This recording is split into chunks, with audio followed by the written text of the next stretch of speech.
नजीमाबाद में घर का इंतजाम किया है। बिजनौर सिटी से वहां पहुंचने में सिर्फ आधा घंटा लगता है। अंदर सब इंतजाम पक्का है। उसको सूली चढ़ाना है तो पंखे से लटका सकते हैं।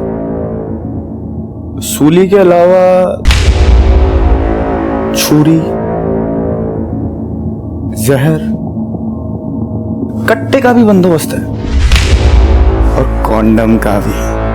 पर उसका बंदोबस्त करने से पहले आग में घी डालना भी तो जरूरी है।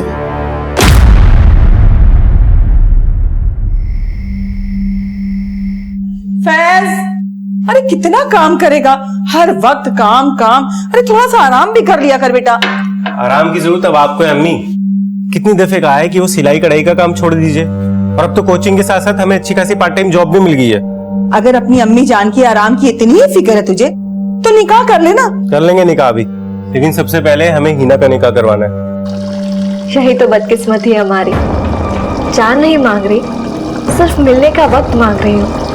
कल तुम्हारे शहर आ रहे हैं, उम्मीद करते हैं मायूस नहीं करोगे।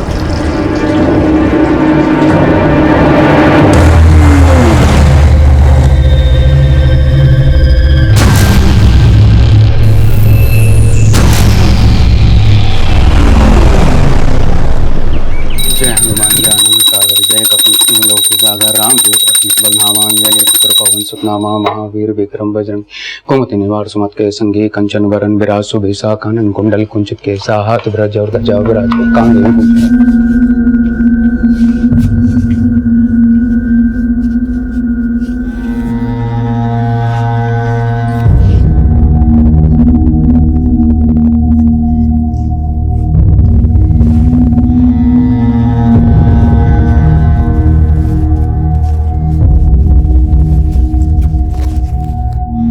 आप यहाँ पर सुंदरकांड करते रहिए और वहाँ पे आपका भांजा कांड पे कांड। रोज प्रताप तुम्हारा है पर सदी जगत हाँ, जितना ध्यान पूजा में दे रहे हो उतना ध्यान भांजे पर दिया होता तो अच्छा होता। और तुम यहाँ पर खड़ी खड़ी क्या कर रही हो? स्कूल नहीं जाना? तुम्हारे पापा क्या स्कूल जाने का मुहूर्त निकलवाएंगे? नहीं मम्मी, बस हम जा ही रहे हैं। हाँ तो जाओ, ये लो टिफिन। रुको,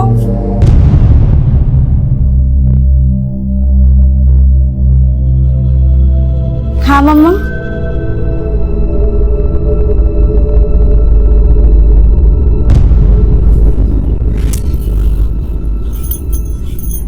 कितनी बार समझाया है, दुपट्टा नीचे रखा कर, बड़ी हो गई है अब।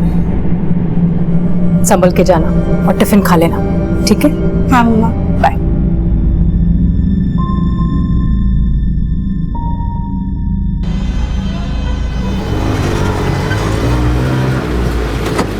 इधर रुकना।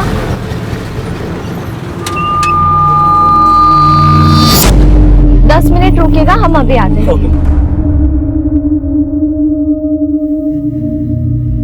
चलो भाई, hotel room, single bed, double bed, deluxe, sleeper. Sir sir sir sir hotel room चाहिए देखो, सिंगल बेड, डबल बेड। अरे एसी रूम, नॉन एसी। अरे मैडम, भाड़ा है मेरा। अरे भैया, हमें तो 10 मिनट बोल के गए थे।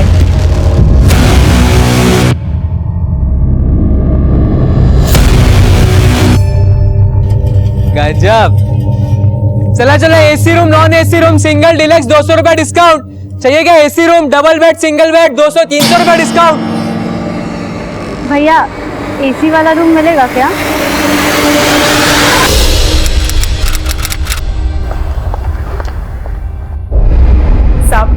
सब रजनी स्कूल गई थी। छुट्टी के 1 घंटे बाद भी वो घर नहीं लौटी तो हमने उसकी सहेलियों से और स्कूल में पता किया और पता चला कि आज वो स्कूल पहुंची ही नहीं है। कौन से स्कूल में पढ़ती है रजनी? आर के high school. Rajni mobile use करती है? नहीं साहब, वो 15 साल की भी नहीं हुई, उसे मोबाइल कैसे दे सकते हैं हम लोग? प्रवीण, रजनी की फोटो सभी पेट्रोलिंग टीम्स को भेजो और इसके स्कूल में भी पता करो। Okay sir. आपको किसी पे शक है जो रजनी को गायब कर सकता है? नहीं सर, हमें तो कुछ समझ में नहीं आ रहा है।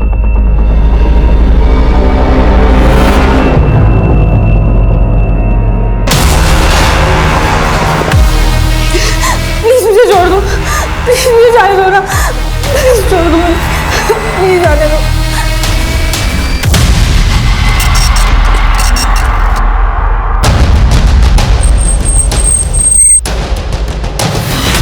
वर्षीय रजनी के लापता होने की सूचना मिलते ही पुलिस उसकी तलाश में जुट गई थी और उसके गायब होने के करीब 24 घंटे के बाद पुलिस को रजनी की एक जानकारी मिली। इस लड़की को देखा है? हाँ सर, कल इस बच्ची को हम देखे थे, स्कूल ड्रेस में थी ये। सर वो राकेश से क्या बात कर रही थी हमें कुछ नहीं पता, वो बहुत दूर पे खड़े थे और फिर सर वो उसी के बाद राकेश के साथ चली गई। राकेश कौन? लॉज का एजेंट है सर, लोगों को रूम दिलवाता है।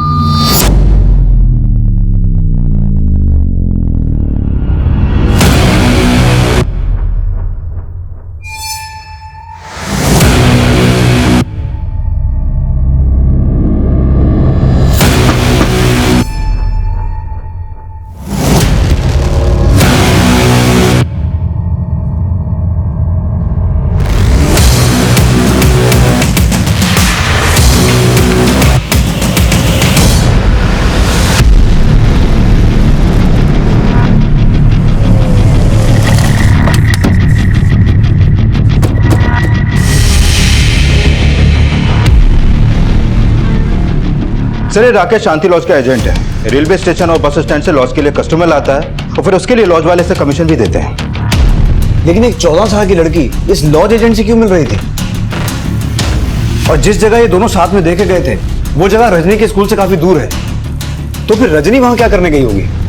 सर मामला तो अटपटा ही लग रहा है और अब ये राकेश भी गायब है और लॉज वालों ने राकेश का जो नंबर दिया था वो भी बंद है। लेकिन इन दो हाँ वर्मा, सर ये राकेश संजय का भांजा है। क्या राकेश संजय का भांजा है? तो मतलब ये हुआ कि राकेश और रजनी मेरे भाई बहन हैं। चाहिए क्या AC room, double bed, single bed, 200-300 रुपए डिस्काउंट। भैया एसी वाला रूम मिलेगा क्या? सर संजय ने भी राकेश का वही नंबर दिया जो हमें शांति लॉज वालों से मिला था। लेकिन राकेश अभी है कहाँ? इसके बारे में कुछ बता? नहीं सर, लेकिन सर पता चला है कि राकेश बहुत टेढ़ा आदमी है। जहानाबाद थाने में एक नाबालिग लड़की को गायब करवाने का केस चल रहा है उसके ऊपर।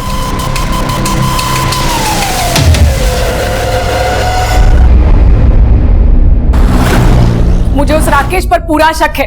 उस निकम्मे को घर से निकाल दिया तो मेरी बेटी को उठा के बदला लिया है उसने। अनीता, राकेश ऐसा नहीं कर सकता। माना कि वो सगा नहीं, पर वो भाई है रजनी का। भाई नहीं, कसाई है वो। जिसने अपनी मामी को नहीं छोड़ा वो रजनी को क्या छोड़ेगा?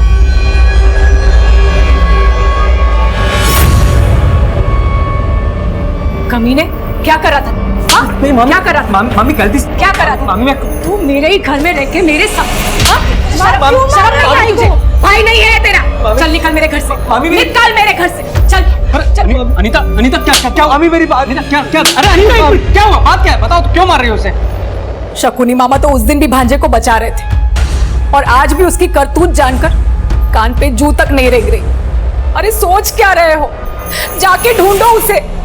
वो कमीना रजनी के साथ कुछ भी कर सकता है। दूंगा, तुझे इससे छुटकारा दूंगा। बता बता बता बता, गोली चलाऊं या छुरी? सूली पे चढ़ाऊं या जहर खिलाऊं? बता, बोल बोल, कैसे मारूं तुझे?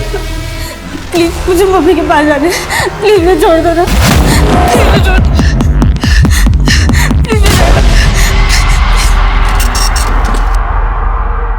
राकेश का गायब होना उसको रजनी मिसिंग केस का सस्पेक्ट बना रहा था और यह भी सामने आया था कि राकेश पे पहले भी एक माइनर लड़की को गायब करने का आरोप लगा था, लेकिन अपनी 14 वर्षीय कजन रजनी को गायब करने में राकेश का कोई हाथ था? सर मैंने राकेश के कॉल रिकॉर्ड चेक किए। राकेश का फोन जहानाबाद में ही बंद हुआ था और उसके फोन से एक नंबर पे लगातार बात हो रही थी और वो नंबर जहानाबाद में आसमा के नाम पे रजिस्टर्ड। और जहानाबाद में ही राकेश के खिलाफ वो केस दर्ज हुआ था ना, जिसमें एक नाबालिग लड़की को अगवा करने का आरोप लगा था उस पर? Yes sir. सर मैंने जहानाबाद थाने में भी बात की। उस नाबालिग लड़की का नाम आयशा है। सर आयशा को आसमा का बेटा शोएब अपने साथ भगाकर ले गया था। सर राकेश और शोएब की मां आसमा पर शोएब का साथ देने का भी आरोप है। सर हमें इस आसमा से ही राकेश की कुछ इंफॉर्मेशन मिल सकती है और पूरे चांसेस हैं कि राकेश ने ही रजनी को गायब किया होगा, तभी वो फरार है।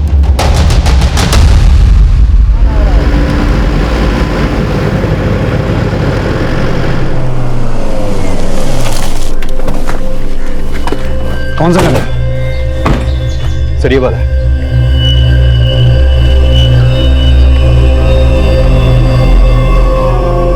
ये वाला सर।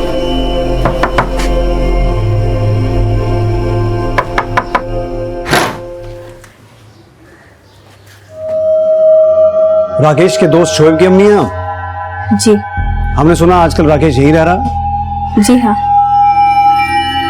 अरे कहाँ जा रहे हैं आप लोग? अरे साहब क्या कर रहे हैं ये लोग? अरे साहब क्या हो रहा है?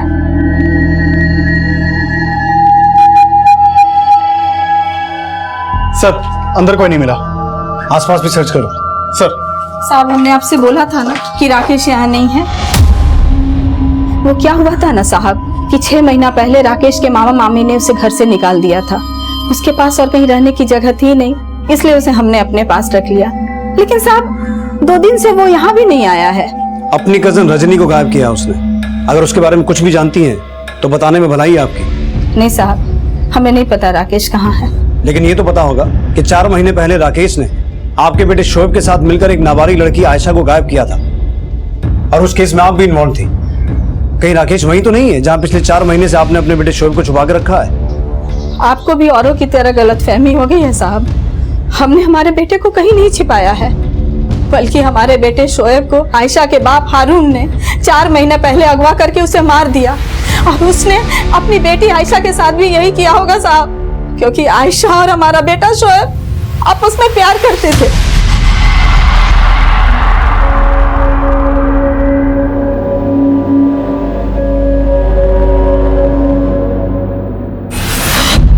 लेकिन आयशा के बाप को यह बर्दाश्त नहीं हुआ कि एक गरीब माँ का बेटा उसकी रईस बेटी से प्यार करता है।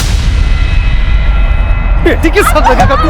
बेटी के साथ लगेगा? बेटी के साथ लगेगा? आप हमसे प्यार करते हैं? करवाऊं तुझे प्यार? बेटी के साथ लगेगा? माफ कर दीजिए। संभाल अपने बेटे को। अगर हमारी बेटी के पास नजर भी आया ना दोबारा तो अच्छा नहीं होगा, बता रहे, समझा?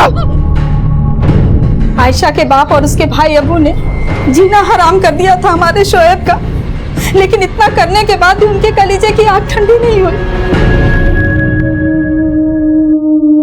शोएब का कुछ पता चला? नहीं मौसी, लेकिन ये पता चला कि आयशा भी गायब है। आयशा भी गायब? गाड़ी पुलिस। अच्छा वो साहब आप इसी के बेटे शोएब ने गायब किया हमारी नाबालिग बेटी को। पूछे से कहाँ रखा हमारी बेटी को, और ये इसी ने साथ दिया किडनैपिंग में उस लड़के का। साहब ये सब हारून की चाल थी। पहले तो उसने हमारे बेटे और अपनी बेटी को मार दिया, और फिर अपना गुनाह छिपाने के लिए उसने हम पर और राकेश पे झूठा केस लगा दिया। Excuse me. हेलो।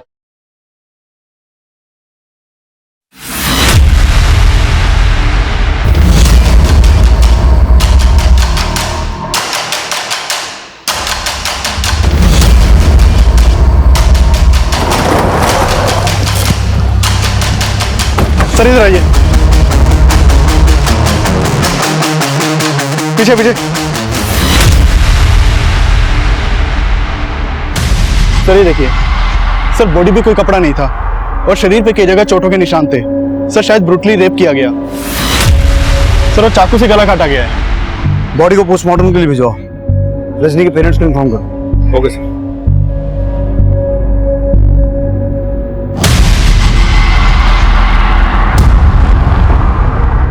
बदला पूरा हुआ।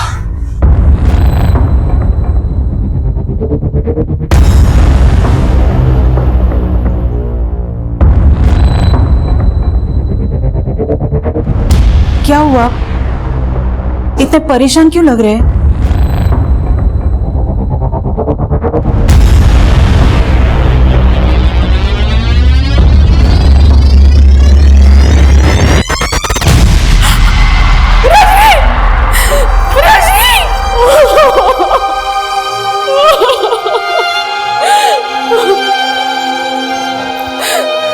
क्यों उसको हमारे घर में जगह दी तुमने? क्यों? वो खा गया मेरी बच्ची को। मैं तुम्हें कभी माफ नहीं करूंगी, कभी माफ नहीं करूंगी मैं तुम्हें।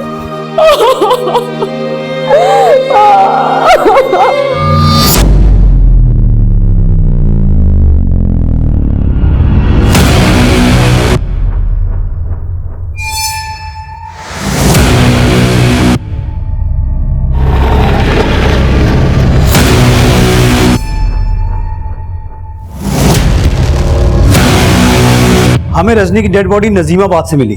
लेकिन रजनी गायब हुई थी बिजनौर से, जहां वो राकेश के साथ देखी गई थी। और राकेश का फोन बंद हुआ जहानाबाद में, जहां पर वो शोएब के घर पे रह रहा था। तो रजनी के साथ जो कुछ भी हुआ है वो इन तीनों एरियाज में कहीं हुआ है। इन तीनों एरियाज को अच्छे से स्कैन करो और किसी भी तरह से ये पता लगाओ कि ये राकेश गायब कहाँ है। सर, राकेश के मामा मामी शुरू से ही शक जता रहे हैं कि राकेश ने ही रजनी को गायब किया होगा। और वहीं दूसरी तरफ शोएब की मां को चौरी कहानी सुना रही है। वो बोल रही है कि शोएब और आयशा मिसिंग नहीं है, बल्कि इनका मर्डर हुआ है। राकेश, रजनी और उसके माँ बाप के बारे में सब कुछ अच्छे से पता करो और शोएब की माँ आसमा पर नजर रखो। मुझे लगता है वो जानती है कि राकेश कहाँ है।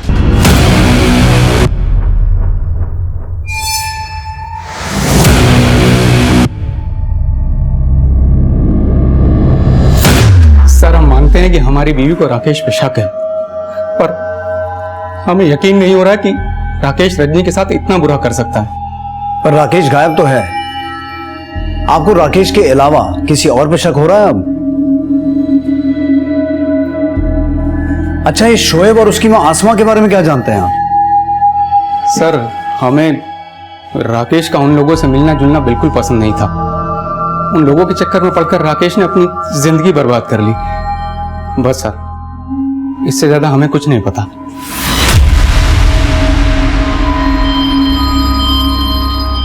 शोएब की माँ और राकेश शोएब और आयशा के बारे में कुछ जानते होंगे, इसका हमें कभी कोई क्लू नहीं मिला।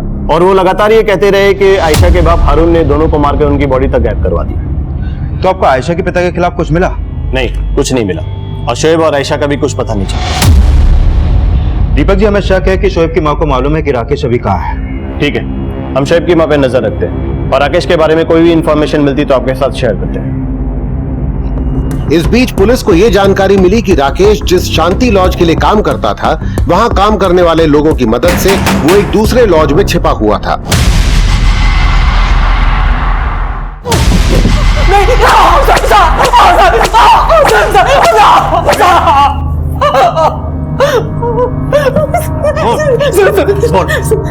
सर, हमने कुछ नहीं किया रजनी के साथ। सर सच में सर कुछ नहीं किया तो भागा क्यों था?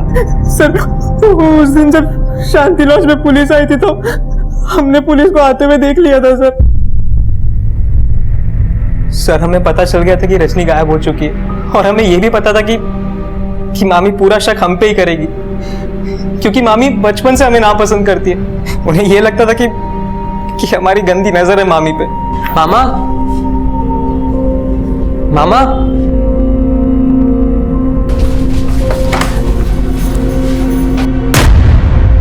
कमीने, क्या करा था तू? हाँ?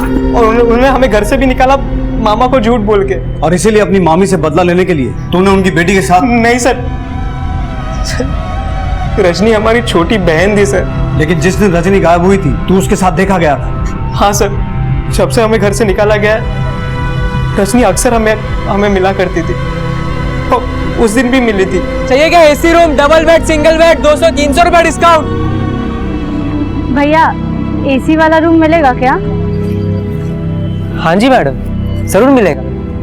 वापस स्कूल बंक मार के आई तू? हाँ, आप एक मिनट इधर हो ना, हमें ना आपको कुछ देना है। क्या देना? एक मिनट। क्या है? आपको पैसों की जरूरत होगी ना, आप ये पैसे रख लो। लेकिन इतने पैसे तू कहाँ से लाई? अरे हमने आपके लिए जोड़ा, आप बस रखो ना। पैसे देने के बाद रजनी चली गई थी और हमने रजनी के साथ कुछ भी नहीं किया सर। लेकिन हमें पूरा शक है कि ये सब कुछ उस हारून और उसके बेटे अबू ने किया है। हम ये आपको बताने भी वाले थे, लेकिन मामी के डर की वजह से हमें आपके पास आने की हिम्मत ही नहीं होती थी। हिम्मत नहीं हो रही थी या छुप के कहानी बना रहा था कि जब पकड़ा जाऊंगा तो क्या बोलना है? नहीं सर, हम कहानी नहीं बना रहे, हम सच कह रहे।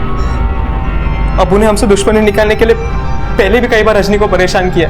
उससे लगता था कि हमें पता है शोएब आयशा को लेके कहाँ गया है। लेकिन सर, सच्चाई तो ये है कि हारून ने शोएब और आयशा दोनों को 4 महीने पहले ही खत्म कर दिया था। हमने ये बात कई बार जहानाबाद पुलिस वालों को बताई, लेकिन उन्होंने कभी भी हमारा विश्वास नहीं किया सर। तेरे पास क्या सबूत है कि ये सब हारून और अबू का किया हुआ है? सर, अगर हमारे पास सबूत होता तो आज हमारे जगह पे हारून होता।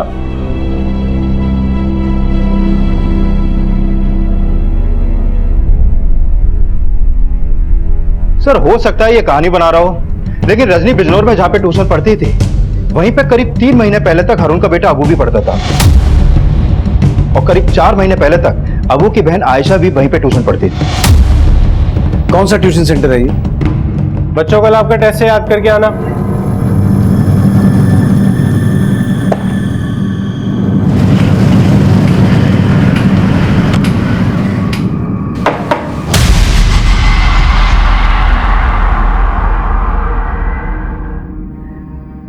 जी सर, रजनी यहीं ट्यूशन पढ़ा करती थी। उसके बारे में सुनकर बहुत बुरा लगा सर। हमें पता चला रजनी का कजिन राकेश शोएब का दोस्त है। शोएब वही जो आपके यहाँ ट्यूशन पढ़ाता था और आप ही के यहाँ पढ़ने वाली एक स्टूडेंट आयशा को लेकर भाग गया। क्या सच है? जी सर, उन बातों की वजह से हमारे ट्यूशन सेंटर की बहुत बदनामी भी हुई थी। अच्छा, ये रजनी भी आपके यहाँ ट्यूशन पढ़ती थी, उसका यहाँ पर किसी के साथ कोई अफेयर या फिर ऐसा कोई जो रजनी को परेशान करता हो? सर इतना सब तो हमें कुछ नहीं पता सर, लेकिन हाँ सर, आयशा का भाई अबू वो यही ट्यूशन पढ़ा करता था।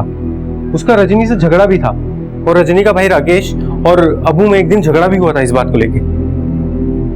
देख लियो, बताइए मुझे। चल मैं साले, तेरी हिम्मत किसने मेरी बहन को छेड़ने की? हाँ, तेरी हिम्मत करते हो? झगड़ा। ए राकेश, क्यों लड़ रहे हो? छोड़ उसको, छोड़। देखता हूं मैं तुझे। और सर उस दिन के बाद से अबू और राकेश दोनों ही यहाँ पे कभी नहीं आए। ठीक है,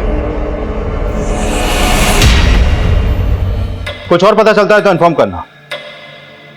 सर, अबू के बारे में एक और इन्फॉर्मेशन मिली है। जिस कॉलेज में वो पढ़ता था वो वहां 15 जुलाई से एब्सेंट है और रजनी गायब हुई थी 16 जुलाई को, और तभी से अबू अपने घर के आसपास भी दिखाई नहीं दिया है।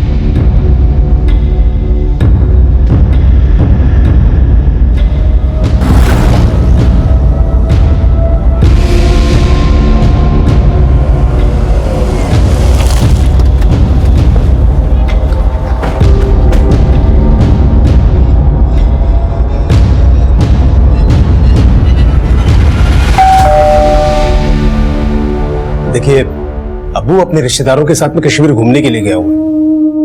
जरा फोन लगाइए उसे, फोन पे बात कर लेते हैं। जी। आप जिस नंबर को डायल कर रहे हैं वो इस समय स्विच ऑफ है। फोन तो बंद आ रहा है, शायद नेटवर्क में नहीं होगा। पहले ये बताइए, अबू से आप लोगों को क्या काम? शोएब के दोस्त राकेश के बारे में तो जानते होंगे आप। राकेश की कजन रजनी का मर्डर हुआ है, उसी सिलसिले में हमें अबू से बात करनी है।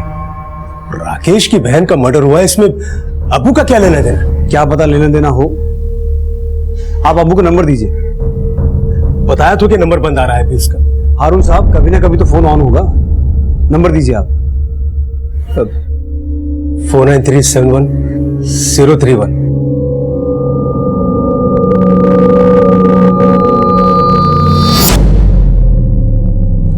हम जानते हैं कि तुम दुनिया के सामने आना नहीं चाहते, लेकिन हम खुद को तुमसे मिलने से रोक नहीं सकते।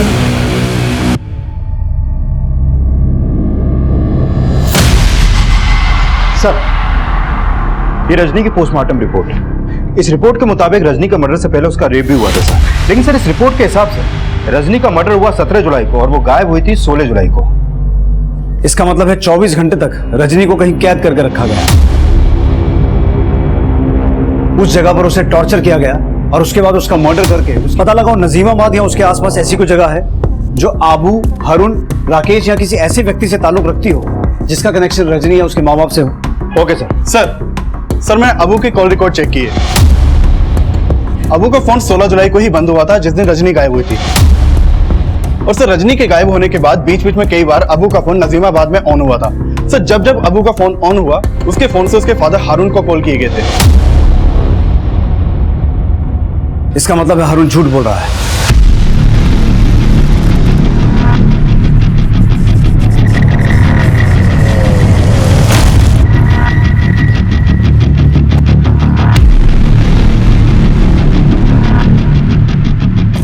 अब क्या हुआ साहब? तेरा बेटा अबू कहाँ है?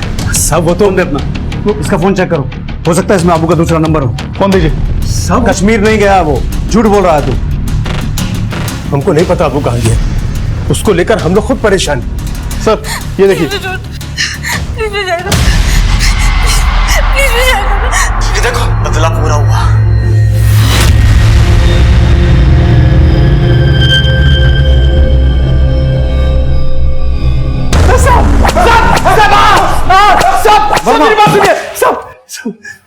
सब हमको नहीं पता अबू का। अबू को हमने नहीं कहा था सब करने के लिए। सब तू सब कुछ जानता है और मुझे लगता है 4 महीने पहले शोएब के साथ भी तुम बाप बेटे ने यही किया होगा। शोएब को भी मारा और अपनी बेटी आयशा को भी। ये ऐसे मुंह नहीं खोलेगा। माल पुए खिलाओ इसे। सब मेरी बात सुनो। सब हारून के कॉल रिकॉर्ड में अबू का कोई भी दूसरा नंबर नहीं मिला और अबू की माँ भी नहीं जानती कि अबू अभी है कहाँ। अबू की माँ नहीं जानती लेकिन अबू का बाप जरूर जानता होगा क्योंकि वो वीडियो हमें उसी के फोन से मिला है। लेकिन सर एक बार सर हारून को बहुत पीटा लेकिन वो यही कह रहा है कि 4 महीने पहले ना तो उसने शोएब और आयशा के साथ कुछ किया और ना ही उसने अबू को रजनी को मारने के लिए कहा। और सर अबू भी वीडियो में अकेला ही दिख रहा है। लेकिन उस वीडियो में रजनी का मर्डर एक घर में हुआ था और रजनी की लाश मिली नजीमाबाद के आउटस्कर्ट्स में। तो रजनी को अपने साथ ले जाने में और उसकी बॉडी को डंप करने में किसी गाड़ी का इस्तेमाल तो किया गया होगा।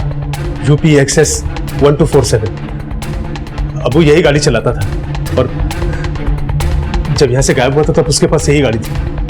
किसी भी तरह से अबू की कार को ट्रेस करो। अगर वो कार स्पॉट हो गई तो हमें यह पता चल जाएगा कि रजनी का मर्डर कहां हुआ और उसे कहां कैद करके रखा गया था। सर प्रवीण सर शोएब की माँ आई है राकेश की जमानत के कागजात लेकर।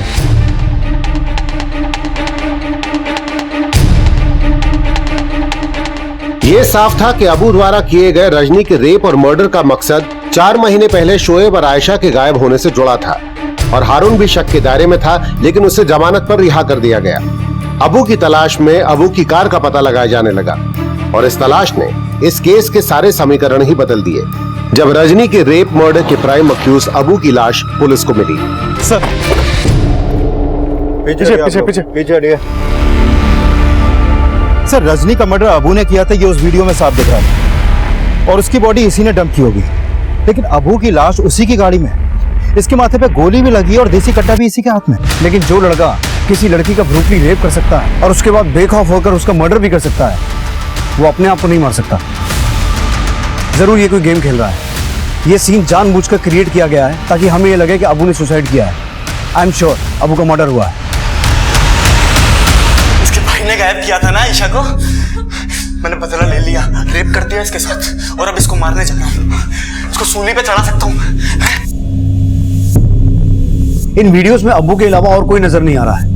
वर्मा किसी भी तरह इस जगह का पता लगाओ और मुझे लगता है ये जगह नजीमाबाद में ही होनी चाहिए क्योंकि अब्बू नजीमाबाद से ही अपने बाप को कॉल कर रहा था। सर अबू ने रजनी को इतना ब्रूटली मारा है कि हो सकता है अबू का मर्डर रजनी के मर्डर के बदले से जुड़ा हो सकता है। सर रजनी के मर्डर का बदला रजनी के पेरेंट्स भी ले सकते हैं और राकेश भी। वैसे भी राकेश की अबू से दुश्मनी थी। रजनी के पेरेंट्स को भी खंगालो लेकिन मुझे शक राकेश पे ही हो रहा है क्योंकि रजनी के गायब होने के बाद राकेश भी गायब हो गया था और राकेश ने ये शक जताया था कि अबू ने ही शायद रजनी को मारा होगा। हो सकता है उसे इस बात का पता चल गया हो कि अबू ने रजनी को कहां छुपा कर रखा है और हमसे छिपकर उसने अबू से बदला लिया। राकेश को थाने बुलाओ। Okay sir.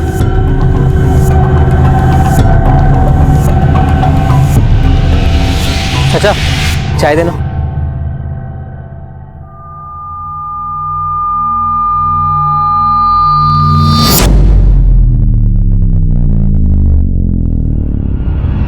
चलो भैया चाय।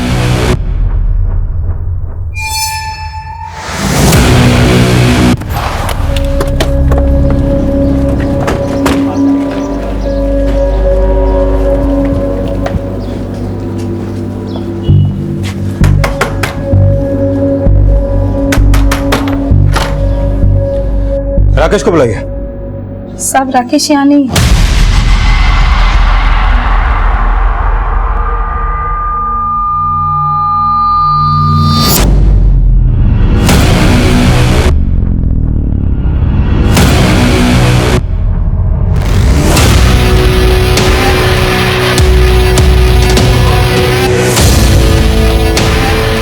Auto auto auto auto.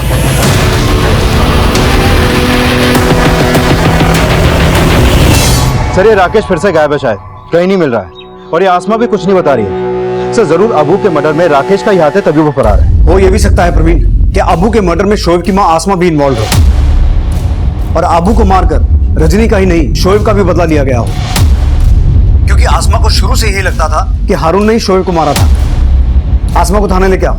Okay sir.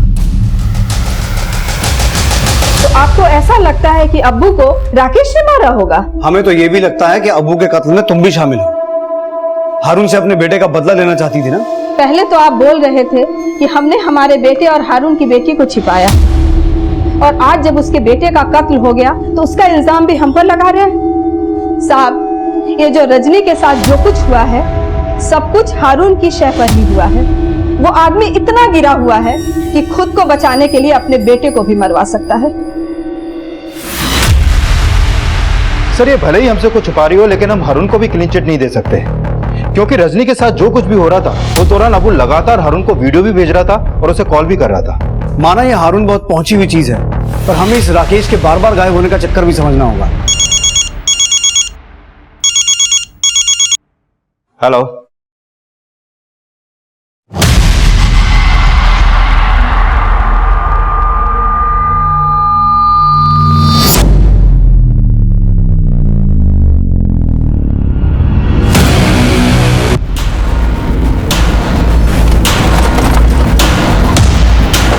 Sir Rajni को इसी घर में कैद करके रखा गया था। सर ये इस घर के मकान मालिक हैं, अबू ने इन्हीं से घर किराए पे लिया था।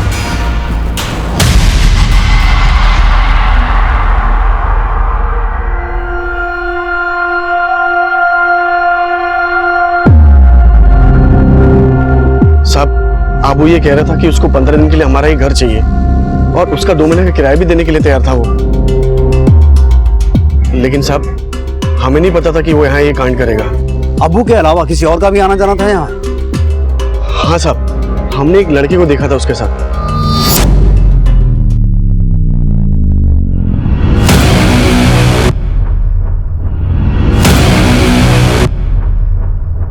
स्केच बनवा सकते हैं उसका? साहब ठीक तरह से उसकी शक्ल याद नहीं।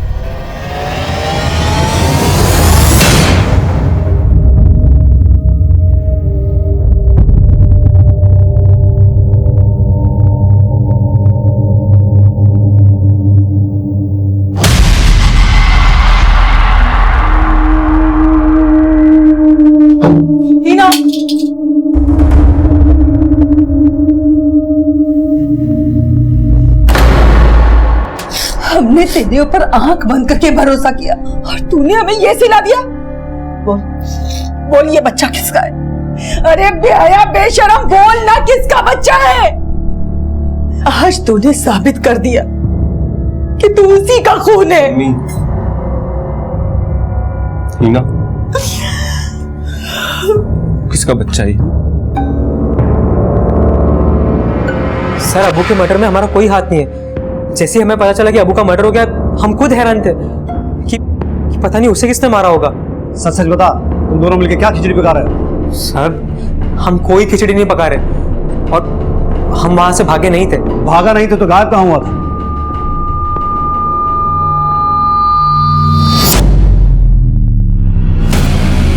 हिना, जैसा तुम सोच रही हो वैसा बिल्कुल नहीं हो सकता। तुम क्यों हमारी गुमनामी में अपनी जिंदगी तबाह करना चाहती हो? शोएब, हम जानते हैं कि तुम्हारी गुमनामी में कई गुनाह छिपे हैं, फिर भी हमारी नजर में तुम्हारे हर गुनाह माफ है। ना। ऑटो।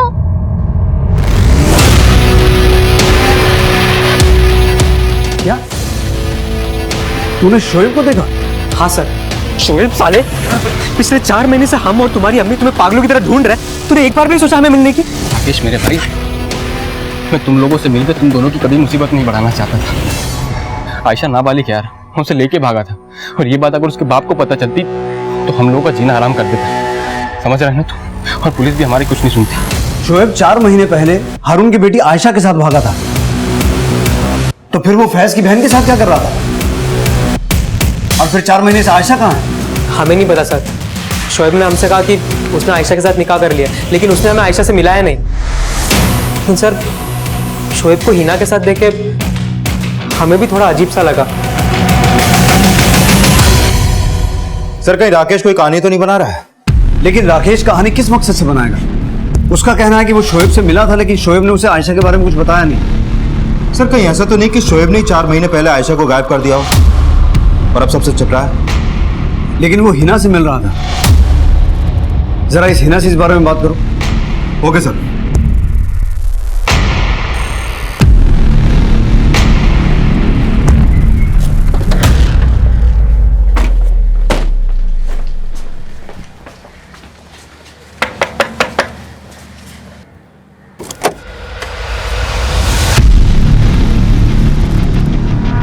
सर, जब से शोएब यहाँ ट्यूशन पढ़ाया करता था तभी से मुझे उससे प्यार हो गया था। पता कैसे चला शोएब के बारे में? वो एक दिन हमने भाईजान को शोएब से फोन पे बात करते हुए सुना था। तुम टेंशन मत लो शोएब, यहाँ कोई प्रॉब्लम नहीं होगी। बोल रहा हूँ ना, तुम बस अपना और आयशा का ख्याल रखो। और सुनो, जब भी मुझे फोन करोगे ना तुम मिस कॉल देना। क्या बेस को पता था शोएब और आयशा के बारे में? हाँ, भाईजान उन्हें सपोर्ट कर रहे थे, लेकिन उनको ये नहीं पता था कि शोएब की मदद करके उन्होंने मेरा दिल तोड़ा था। फिर मैंने भाईजान के फ़ोन से शोएब का नंबर ले लिया और उससे मिलने लगी, लेकिन भाईजान को इन सब के बारे में कुछ भी नहीं पता था। अभी है कहाँ तुम्हारे भाईजान? फैज,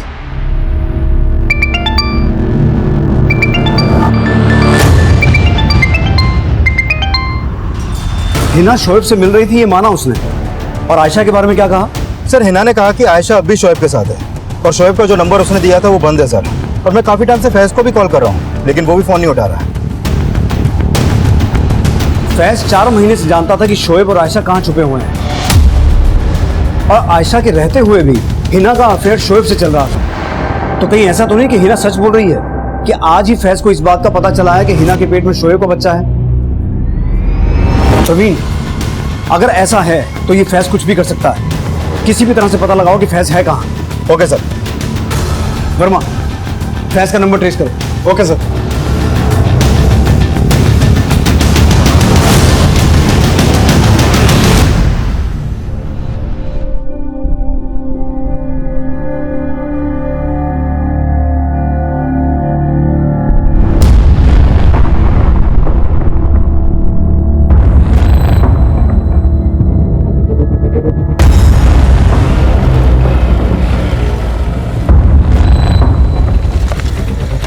क्या हुआ फैज? अचानक क्यों बुलाया हम दोनों को तुमने? क्योंकि अब तुम दोनों की शामत आने वाली है। क्या कर रहा? बंदूक नीचे कर। हम तुमको सब कुछ बताने वाले थे लेकिन तुम्हारी बहन ने हमको ऐसा फंसाया कि हम कुछ भी नहीं बता पाए तुम्हें। तुम्हारी बहन ने तुम्हारे ही मोबाइल से हमें ऐसे मैसेज किए कि हमें लगा कि तुमने किए हैं।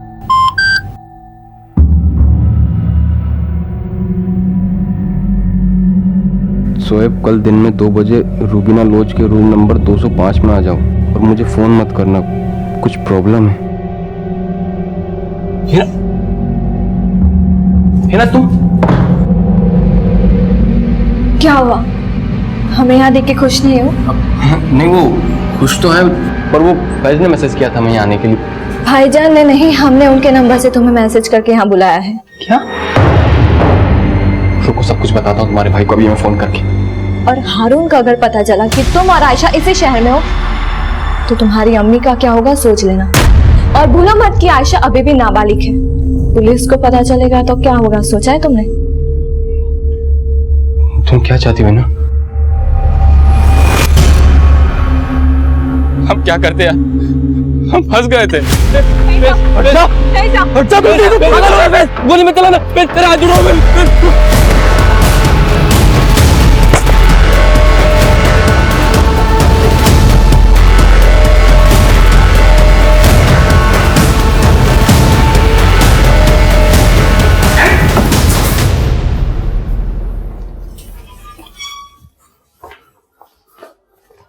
तुम तो बहुत बड़े खिलाड़ी निकले फैज मियां। आंखें मत दिखा, सब पता लगा लिया हमने कि तूने क्या क्या किया है। शोएब और आयशा को भगाने में भी तेरा ही हाथ था और अबू और रजनी के मर्डर में भी। जिस जगह रजनी का मर्डर हुआ था तू वहां भी मौजूद था, और जिस जगह अबू को मारा गया वहां भी। तेरी कॉल लोकेशन से सब कुछ पता चल गया है। और अबू के लिए उस कट्टे का इंतजाम भी तूने किया था। जिस आदमी से तूने वो कट्टा लिया था ना, उसे अरेस्ट कर लिया हमने। अब सिर्फ इतना बता कि ये सब तूने किया क्यों? What? क्योंकि उसने हमारी अम्मी को बहुत दर्द दिए थे। उसने हमारी अम्मी के जज्बातों के साथ खेला और उनके साथ। किसकी बात कर रहा है तू? ये क्या कर रहा है? तो उस दिन के बाद हमने अपनी अम्मी को घुटते हुए देखा है। तो इस सब में तेरी अम्मी भी शामिल है? हारून को अच्छी तरह से पता था साहब कि हिना उसी की बेटी है, लेकिन वादे के मुताबिक उसने हमसे दूसरा निकाह नहीं किया साहब। लेकिन हम नहीं जानते थे कि इसका असर हमारे बेटे पे पड़ेगा और वो बदला लेने पे उतारू हो जाएगा। हिना को हम अपनी सगी बहनी समझते थे, लेकिन हम हारून से बदला लेना चाहते थे। इसलिए हमने उकसाया शोएब को कि वो आयशा को लेके भाग जाए, कि हम चाहते थे कि हारून ने जो चोट हमारी अम्मी को दी थी ना, वही चोट उसको पहुंचे। लेकिन हारून पे उसका कोई असर नहीं हुआ, तो फिर हमने उससे उसका बेटा छीनने की सोची। लेकिन उसके दिमाग में ये बात घर कर गई थी कि आयशा को भगाने के पीछे राकेश का हाथ है, और हमने उसी बात का फायदा उठाया। हमने उसे जो जो कहा वो मानता गया। सर नाजिबाबाद में घर का इंतजाम किया, सारा इंतजाम पक्का। उसको सूली पे चढ़ाना है तो पंखे से लटका सकते हैं। इसके अलावा छुरी, जहर, कट्टे का भी बंदोबस्त है। और सुन, कॉन्डम का यूज करना मत भूलना बस।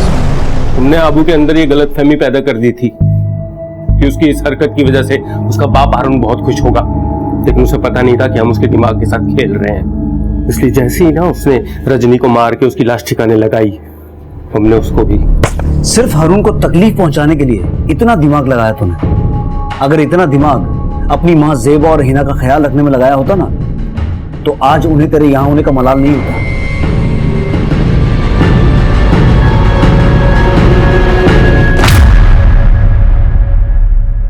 माना चोट खाया इंसान अपना दर्द कभी नहीं भूलता, लेकिन दर्द पाने वाला जब दूसरों को दर्द देना अपनी फतह समझने लगता है, तो असलियत में उसकी नफरत उसको ऐसी शिकस्त दे रही होती है जिसका उसे एहसास भी नहीं होता। पर राकेश इस केस का वो चोट खाया इंसान है जो अपनी दोस्ती निभाने के लिए भी पिसता रहा और अपने मामा मामी का भरोसा जीतने के लिए भी। और जो बहन उससे सबसे ज्यादा प्यार करती थी, उसी रजनी को उसने खो दिया। देखते हैं हमारे आज के एपिसोड की दूसरी चलो जल्दी।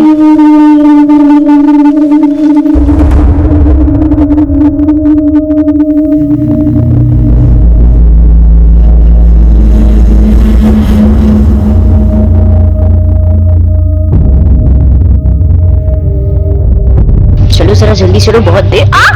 अरे दीदी संभाल के, और थोड़ा जल्दी जल्दी चलो। आपको पता है ना, शाम को ये रास्ता बहुत खतरनाक हो जाता है। अरे घबराने की जरूरत नहीं है, वैसे भी 1-1.5 घंटे में हम घर पहुंच ही जाएंगे। लेकिन दीदी इस टाइम तो टेम्पो भी समय से नहीं मिलता। अरे मिल जाएगा, आप लोग भी आगे आओ ना दीदी।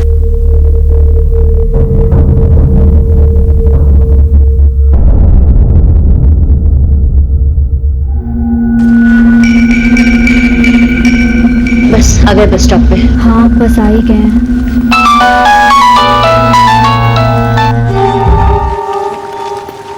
हेलो, हाँ निशा, कहाँ हो तुम? हाँ मैं रास्ते में ही हूँ, बस 1-1.5 घंटे में पहुँच जाऊंगी। ठीक है, तुम वहीं रुको, मैं तुम्हें लेने आता हूँ। अरे नहीं नहीं नहीं, इसकी कोई जरूरत नहीं है। सब दीदी लोग हैं ना साथ में, बस ऑटो का इंतजार कर रहे हैं। बस थोड़ी देर में ही पहुँच जाएंगे। ठीक है।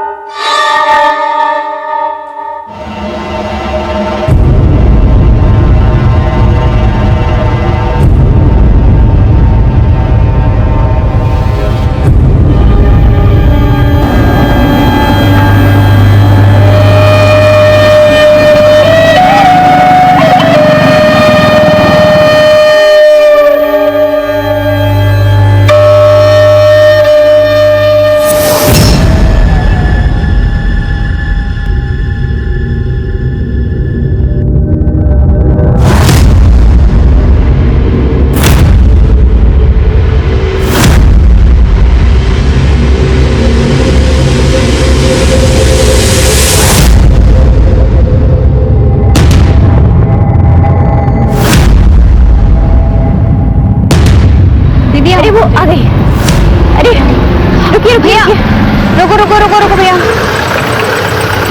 काशी घाट चलोगी? बैठिए। दीदी चलो चलो चलो चलो जल्दी।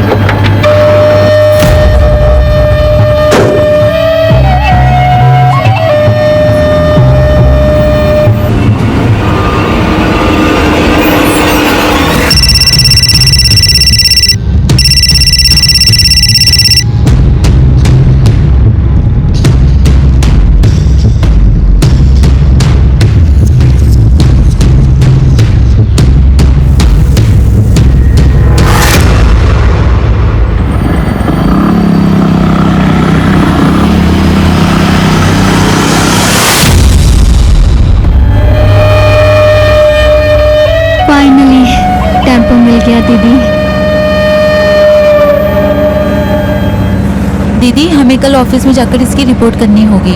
हाँ बिल्कुल, चाहे कोई कुछ भी करे, हमें अपनी जिम्मेदारी निभानी है। क्या आपको लगता है इस मामले में पुलिस हमारी बात सुनेगी? क्यों नहीं सुनेगी, हम जाकर पुलिस में कंप्लेन करेंगे।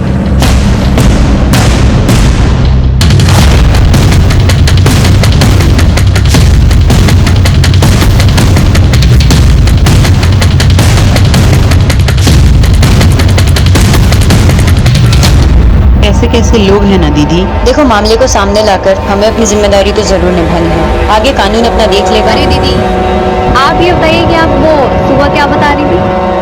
सुबह किस बारे में? कुछ प्यार के बारे में था शायद।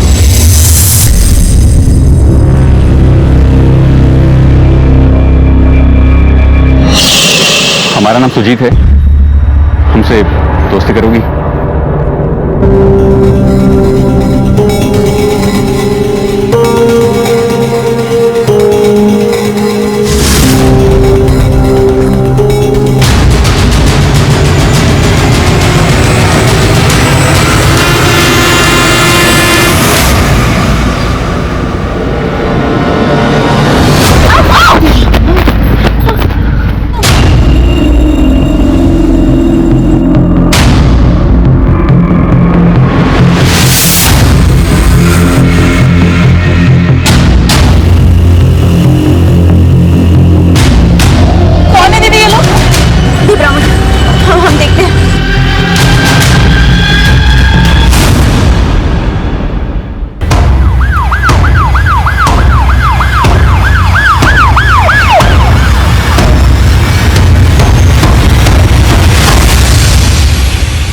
सर, हम ही आपको फोन किए थे और ये टेम्पो हम ही चलाते हैं।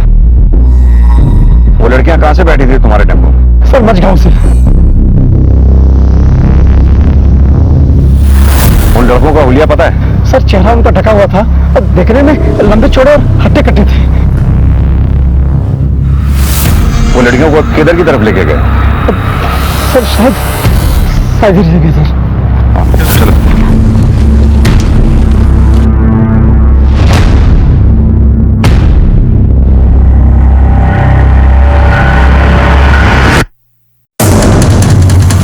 तुम कह रहे थे तुम्हारे टेम्पो में 4 लड़कियां चढ़ी हैं, यहाँ तो 3 की ही बॉडीज दिखी। सर, मेरे टेम्पो में 4 ही लड़कियां चढ़ी थी, मैंने देखा था।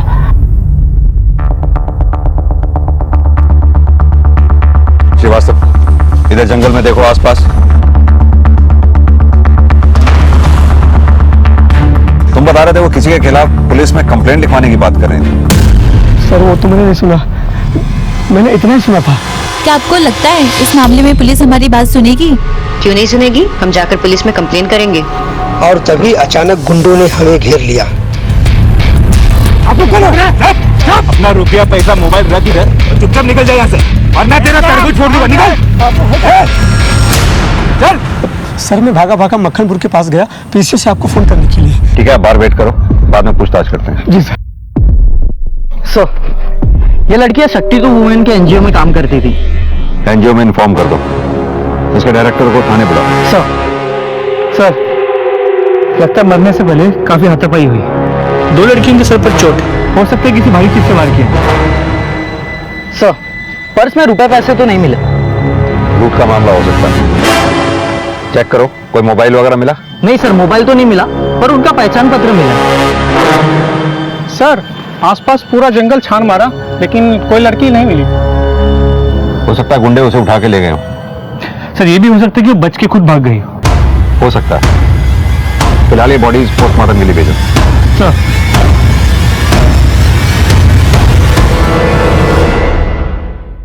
ये ड्राइवर पे नजर रखो, इसके कॉल रिकॉर्ड चेक करो। सर, अगर ये गुंडों के साथ होता तो हमारे सामने आता ही क्यों?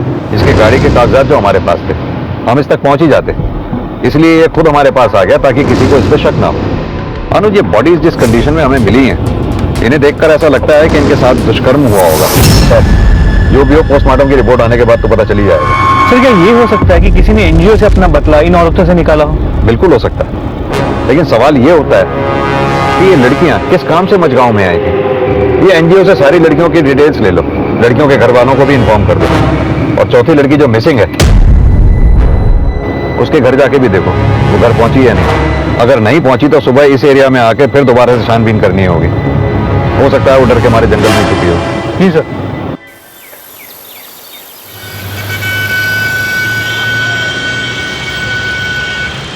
बिंदा ठाकुर, इसमें 100% उसी का हाथ है। पिछले महीने भर से वो हमको डरा धमका रहा है। ये बिंदा ठाकुर कौन है? मजगांव का सरपंच। हमारी एनजीओ गांव में महिला जागृति मुहिम चला रही थी और ये बिंदा ठाकुर उसके सख्त खिलाफ था। क्यों? क्योंकि गांव में आंगनबाड़ी में हो रहे घपले के बारे में हम गांव वालों को जागरूक कर रहे थे। ये बिंदा ठाकुर आपको डायरेक्ट कॉल करके धमकी देता है? सर, ऐसे लोग कभी डायरेक्ट कुछ करते हैं क्या? उसके गुंडे हमारे कार्यकर्ताओं को गांव में आने से मना करते थे और कभी कभी तो ये भी कहते थे कि जमाना खराब है, कुछ भी हो सकता है। अच्छा, एक बात बताइए, आपके एनजीओ में जो लड़कियां काम करती थी, इनका आपस में रिश्ता कैसा था? अच्छा था, बल्कि बहुत अच्छा था, बिल्कुल बहनों की तरह। पर आप ऐसे क्यों पूछ रहे हैं सर? क्योंकि उन 4 लड़कियों में से 3 की हत्या हुई है और एक लड़की जिसका नाम निशा था वो बचकर निकल गई। ये बात हमें खटक रही है। एक काम कीजिए, उन 4 के नंबर और एड्रेस इस पे लिख दीजिए और बिंदा ठाकुर का भी। अनुज, इन 4 लड़कियों के मोबाइल सर्वेलेंस पे डालो ताकि अगर किसी का भी फोन ऑन हो तो पता चल जाए। चौथी लड़की कहाँ थी? क्या उसकी भी हत्या हो गई थी या वो मौका वारदात से जान बचाकर भाग निकली थी, या इस वारदात को अंजाम देने में उसका कोई लेना देना था? मुश्किलों के पहाड़ सामने खड़े थे और पुलिस की राह उन्हीं रास्तों से गुजरने वाली थी।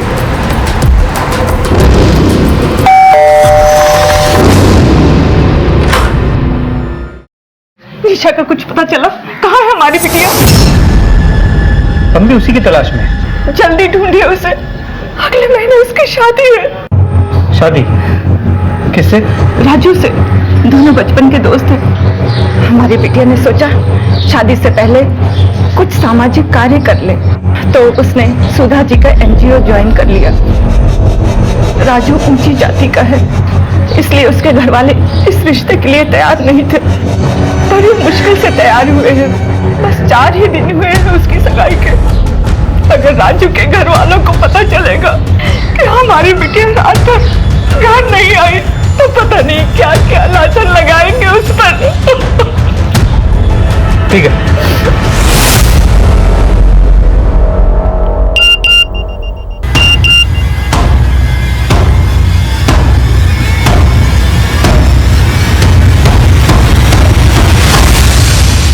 तो कल रात तो सिर्फ हमें शक था, लेकिन अब हमारा शक यकीन में बदल गया है कि जिस लड़की की पहचान कल संगीता के नाम से हुई थी, 8 साल पहले उसका ये वीडियो वायरल हुआ था। जो लोग भी ये वीडियो देख रहे हैं, हमारी मदद कीजिए।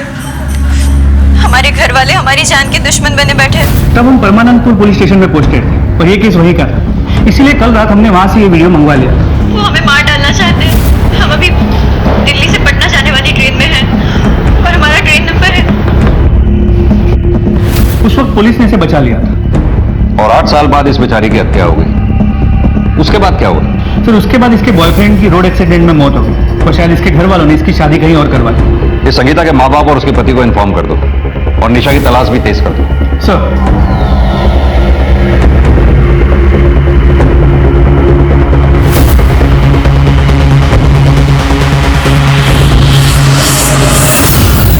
सर, हमने चारों तरफ निशा को ढूंढने की बहुत कोशिश की, लेकिन वो कहीं भी नहीं मिली। तो बहुत मुमकिन है कि गुंडे उसे उठाकर ही ले गए और कहीं बंद करके रखा। अनुज, अपने सभी मुखबिरों से इलाके के ऐसे तमाम एंटी सोशल एलिमेंट्स के बारे में पता लगाने को कहो जो उस रात वारदात की जगह के आसपास देखे गए हों। खासतौर से बिंदा ठाकुर के आदमियों को भी, क्योंकि फिलहाल तो शक की सुई बिंदा ठाकुर के आसपास ही घूम रही है, लेकिन उस पर हाथ डालने से पहले पुख्ता सबूत चाहिए हो। जी सर।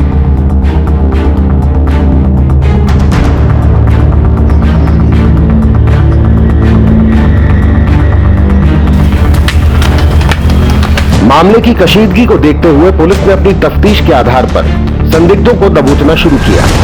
सर, आपका शक सही था। पोस्टमार्टम रिपोर्ट के मुताबिक उन लड़कियों के साथ सामूहिक बलात्कार भी हुआ था और जिन 2 लड़कों को हमने शक की बुनियाद पर पकड़ा है उनका ताल्लुक बिंदा ठाकुर से। महिलाओं के अधिकारों के लिए लड़ने वाली शक्ति टू वुमेन एनजीओ की 4 महिला कार्यकर्ताओं के साथ मजगांव में घिनौना अपराध मारने से पहले किया गया था सामूहिक बलात्कार। 4 में से 3 मृत घोषित, जिसमें से 1 की तलाश अभी भी जारी है।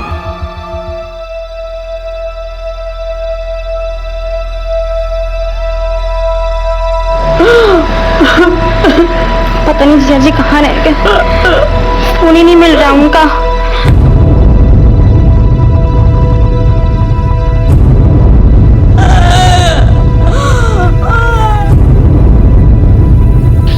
अभी तुम्हारी संगीता की जिंदगी में सब कुछ संभला था और ये क्या हो गया भगवान। चाहे कुछ भी हो जाए, हम शादी करेंगे तो सिर्फ सुजीत से, वरना किसी और से नहीं।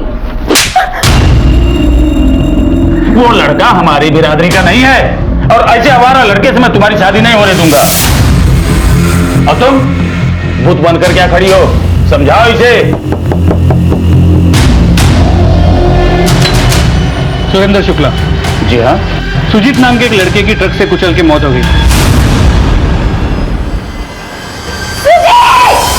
रुको रुको उसे।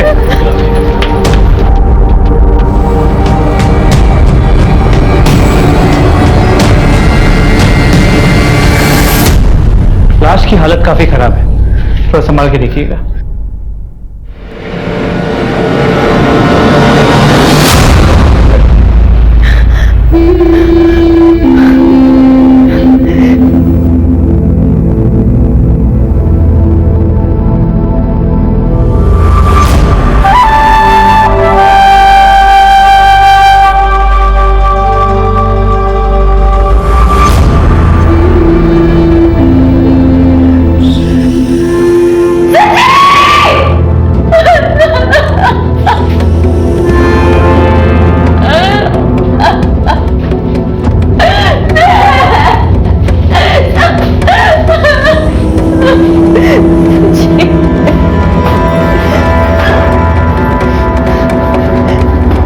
हो गई ना आप लोगों को?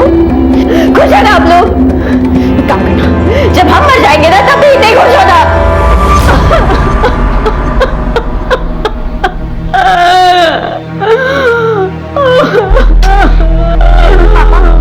आप खुद ही देख के आते हैं जीजा जी को।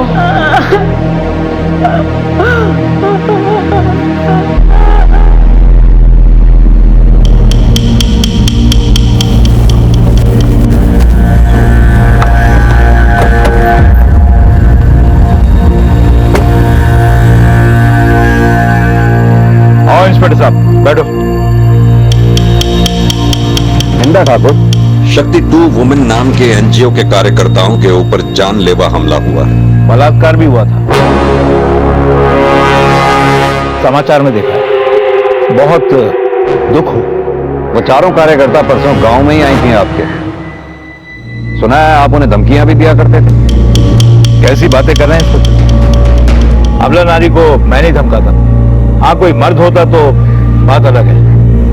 वैसे आप लोग सबूत या गवाह लाए हो या ऐसे ही हवा में पतंग उड़ा रहे हो? गवाह और सबूत भी हम निकाल लेंगे। ये बताइए कि उस दिन गांव में हुआ क्या था? होना क्या था, ज्ञान देने आई थी तो मैंने थोड़ा सा ज्ञान दे दिया उन्हें। हमारी योजनाओं से आपको हर वो सहायता मिलेगी जो बिंदा ठाकुर आपको नहीं देते हैं। सरकार ने ऐसी एक नहीं, ढेरों योजनाएं बनाई हैं बच्चों और महिलाओं के लिए। अगर आंगनवाड़ी में आपको इनमें से कोई भी सुविधा नहीं मिलती है तो आपको उसकी शिकायत करनी चाहिए। जैसे ये क्या हो रहा है यहाँ? क्या है ये सब? तुम लोग इनकी बातें क्यों सुनते हो? मैं गांव का सरपंच हूँ। अगर तुम लोगों को कोई परेशानी है, कोई शिकायत है, तो हम आपस में बात कर सकते हैं ना? बातें तो आप बहुत कर चुके हैं सरपंच जी, लेकिन अब हम काम करके दिखाएंगे, बातें नहीं। देवी जी, आपको जो करना है करो, लेकिन हमारे गांव की शांति भंग मत करो। चलो अपना अपना काम करो। चलो चलो। अरे आप रुकिए, आप लोग इनकी बात मत सुनिए। रुकिए आप लोग, अरे रुक जाइए।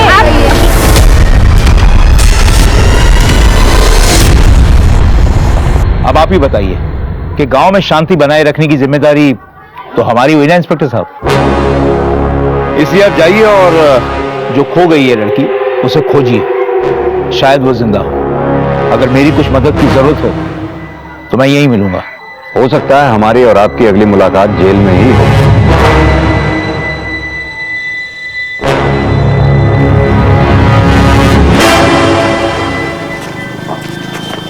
इस पे नजर रखो।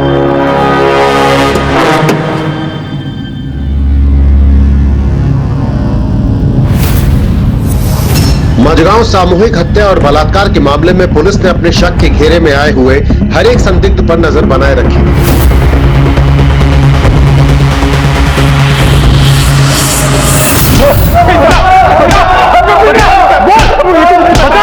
हमको कुछ नहीं पता साहब, हमको कुछ नहीं पता सर, मेरा इसमें कोई हाथ नहीं साहब। सर बिंदा ठाकुर के गुंडे तो मुझे नहीं थे, वहाँ टेम्पो ड्राइवर की कॉल रिकॉर्ड या निगरानी से भी कुछ हाथ नहीं लगा। सर हमने चारों लड़कियों की कॉल रिकॉर्ड चेक की, राधा और शामली की कॉल रिकॉर्ड में ऐसा कुछ खास नहीं मिला।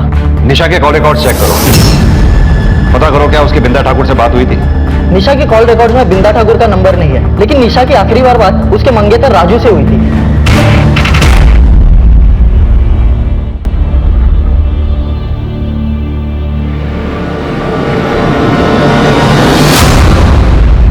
जिया जी, एक सेकंड।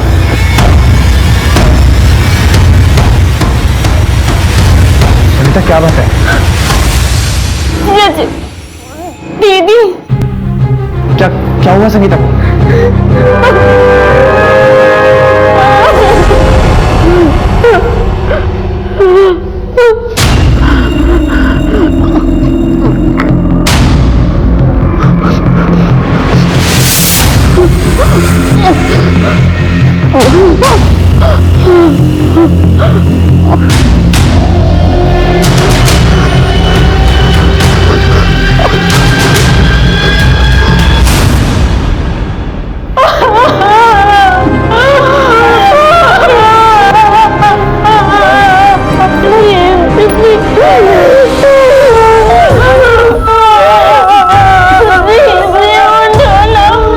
सर इनको सर ने बुलाया, चलिए।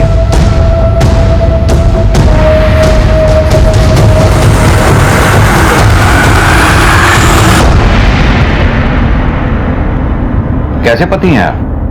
हमने संगीता के कॉल डिटेल्स चेक किए, पता चला पिछले 15-20 दिन से आपने एक बार भी संगीता से बात नहीं की फोन पे। आखिरी बार कब बात हुई थी आपकी संगीता से? 20 दिन पहले। क्यों? क्योंकि पिछले 20 दिन से वो घर नहीं आई थी। तो फिर कहां रह रही थी? सर वो अक्सर एनजीओ के काम से बाहर जाया करती। हमारी एनजीओ के डायरेक्टर से बात हुई थी, उन्होंने बताया कि एनजीओ की लड़कियां 3 दिन पहले मिर्जापुर गांव गई थी। उससे पहले संगीता कहां रह रही थी? सर मुझे नहीं पता। क्या मतलब नहीं पता? आप पति हैं उसके, पिछले 15-20 दिन से बीवी आपके घर नहीं पहुंची है, आपने एक बार भी फोन करके यह पता करने की कोशिश नहीं की कि आपकी बीवी है कहां पर। मुझे तो आपको देखकर लगता भी नहीं कि आपको बीवी के जाने का जरा सा भी दुख है। सर दुख तो तब होता जब कुछ अच्छा होता। दरअसल इन दिनों हम लोगों के बीच में कुछ अनबन चल रही थी। श्रीकांत, हम अब आपके साथ और नहीं रह सकते। हमने बहुत कोशिश की ये रिश्ता निभाने की, लेकिन हम कब तक ढोंग करते रहे? 1 महीने पहले तो सब कुछ ठीक था, लेकिन पिछले 1 महीने से देख रहा हूं कि तुम अचानक बदल गई हो। ठीक है, अभी आप जा सकते हैं।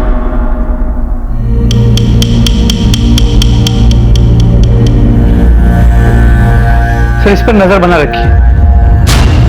मुझे एक बात समझ में नहीं आई, संगीता अपने पति के साथ रहना नहीं चाहती थी, उसका बॉयफ्रेंड सुजीत पहले मर चुका है, तो फिर वो रहना किसके साथ चाहती थी? या फिर इन दिनों उसकी जिंदगी में कोई और आ गया था, या फिर 8 साल बाद अब उसकी जिंदगी में ऐसा क्या हो गया होगा? निशा के बारे में कोई खबर? सर अब तक कोई इंफॉर्मेशन नहीं मिली। उसके मंगेतर राजू को थाने बुला लिया है। मुझे नहीं पता सर निशा कहाँ है। निशा तुम्हारी मंगेतर है और अभी तक तुमने थाने आकर निशा के बारे में पता करने की कोशिश भी नहीं की, क्यों? वो मुझे निशा की माँ से पता चला कि आप लोग उसे ढूंढ रहे हो, इसलिए मैंने। पुलिस तो अपना काम कर ही रही है। ये बताओ कि वारदात से ठीक पहले तुम्हारी निशा से बात क्या हुई? सर मैं उसके लिए बहुत परेशान था। ठीक है, तुम वहीं रुको, मैं तुम्हें लेने आता हूँ। बस थोड़ी देर में ही पहुंच जाएंगे। लेकिन निशा हमें वारदात की जगह नहीं मिली, ना ही वो अपने घर पहुंची और ना ही उसने तुमसे कांटेक्ट करने की कोई कोशिश की। आखिर क्या वजह हो सकती है? मैं क्या बताऊं सर, मुझे खुद नहीं मालूम। ठीक है, अभी तो तुम जा सकते हो, हमसे पूछे बगैर ये शहर छोड़कर जाना नहीं। जी सर।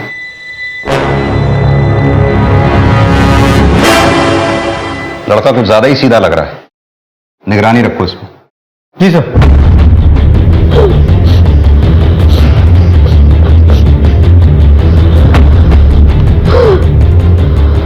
वो भी तेरे राजू की तरह ही मुझसे बहुत प्यार करता था।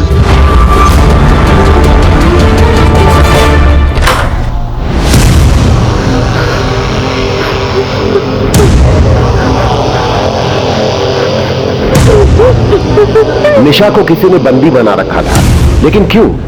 कौन था वो? क्या चाहता था?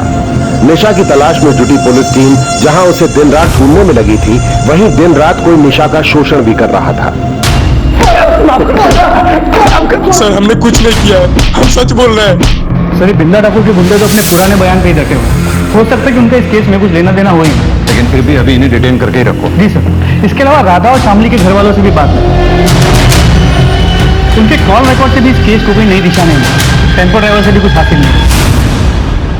बिंदा ठाकुर ने उन्हें धमकी तो दी थी, लेकिन इस केस में उनका कोई हाथ हो, अब तक ऐसा कोई भी सुराग नहीं मिला।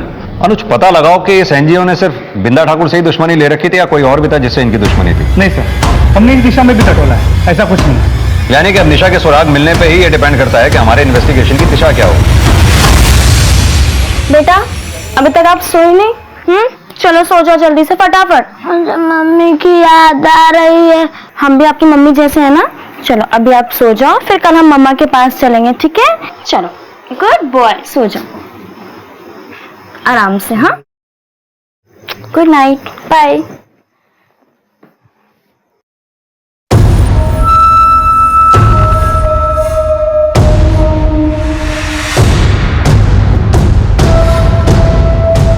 जिया जी, आप अपने आप को अकेला मत समझिए, हम आपके साथ हैं।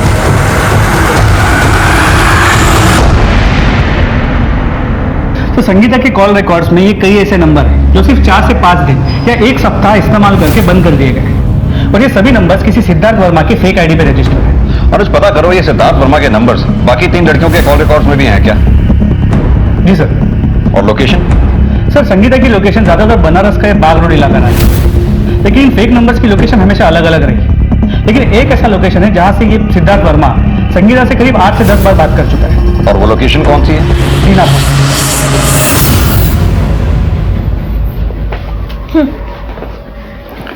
Thank you. सुनिए, इस बार आप फिर से 5-6 दिन बाद आएंगे? नहीं, जल्दी आ जाऊंगा। तुम्हें कुछ जरूरत होगी तो बताना, मैं वहीं से अरेंज कर दूंगा। लेकिन कोशिश कीजिएगा कि जल्दी आ जाए। पक्का।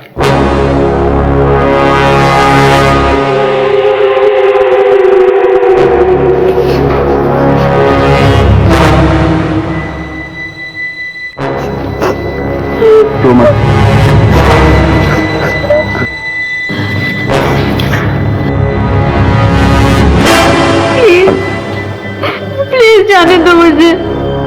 पागल हो गई क्या? कितना रिस्क उठा के लाया हो, पता है? तू यहाँ पर सेफ है, मैं हूं ना तेरे साथ। मेरी सगाई हो चुकी है। और सुहागरात कितनी बार तो बना चुकी है मेरे साथ।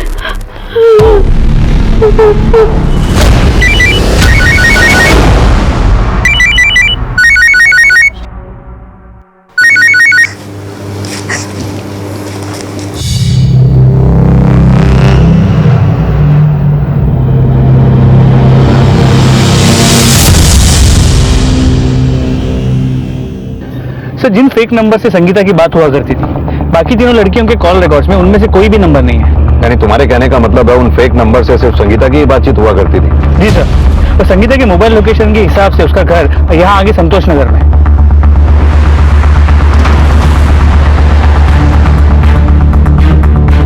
जरा बात सुनो, इस लड़की का नाम संगीता है, जानते हुए कहाँ रहती है?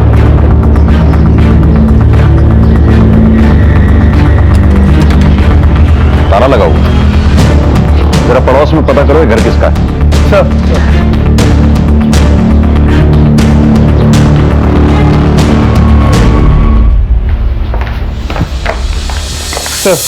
ये घर इनका है। हाँ सर, किराए पे दे रखी है। कौन रहता है यहाँ? एक संगीता नाम की लड़की है। अकेली रहती है या किसी के साथ रहती है?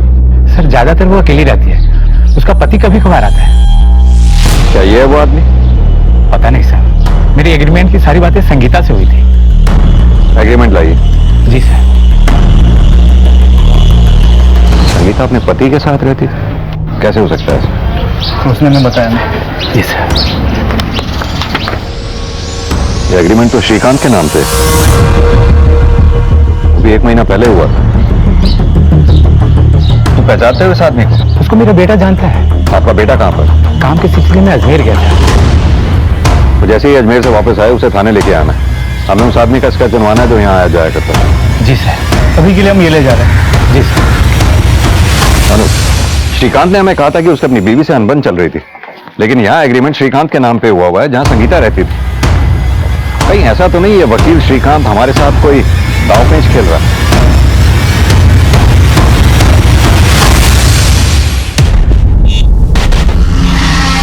घर जल्दी आइएगा, हम पहना देते हैं।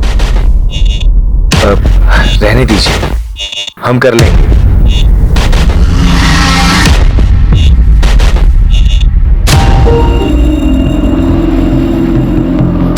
कहिए इंस्पेक्टर साहब। आपने कहा था आपकी बीवी आपके साथ रहना नहीं चाहती थी, लेकिन जहां वो रह रही थी वहां का एग्रीमेंट तो आप ही के नाम पे बना हुआ। सर ये सब झूठ है। वकील साहब, आपकी फोटोग्राफ और आईडी लगी है इसमें, और आप ये कहना चाहते हैं कि आपकी बीवी आपके ही जैसे किसी हम शक्ल के साथ घर में रह रही थी? सर हमें कुछ नहीं पता, और वैसे भी हम आपको पहले भी बता चुके हैं कि हमारी बीवी के साथ हमारे संबंध अच्छे नहीं थे। हमसे तलाक लेना चाहती थी। बीवी तलाक चाहती थी और आपकी साली आपके साथ आपके घर में रह रही थी, है ना? क्या मतलब सर? मतलब ये कि अपनी साली के चक्कर में आपने अपनी बीवी को अपने रास्ते से हटा दिया और अब हमें गुमराह कर रहे हैं। सर ये सब क्या बकवास कर रहे हैं आप? वकील साहब, चौकन्ने रहिए। कानून के आंख पे पट्टी जरूर बंधी होती है, लेकिन वो अंधा नहीं होता।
संगीता के नए घर में जिस आदमी को आते हुए देखा गया था, ये उसकी स्केच तैयार हुई है। ये स्केच हमने मकान मालिक के बेटे की मदद से तैयार किया है। अनुज, अगर दाढ़ी श्रीकांत के लगा दी जाए तो क्या वो इस आदमी जैसा दिखेगा? नहीं, यह आदमी तो कोई और ही है। तुम ठीक तो?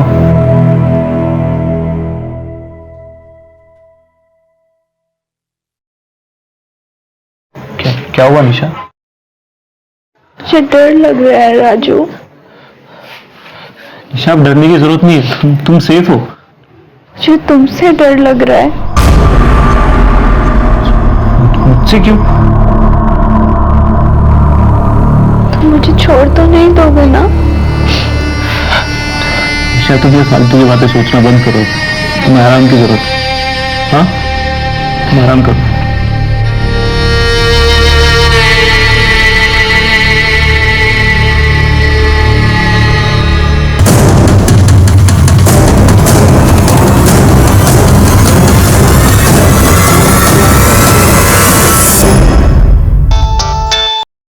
हाँ यादव, बोलो।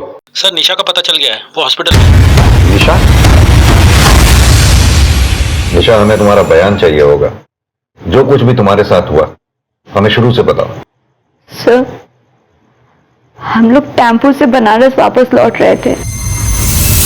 वहां पर सिर्फ कुछ गुंडे आए और हमें चारों तरफ से घेर लिया और टेम्पो के ड्राइवर को भी वहां से भगा दिया उन लोगों ने।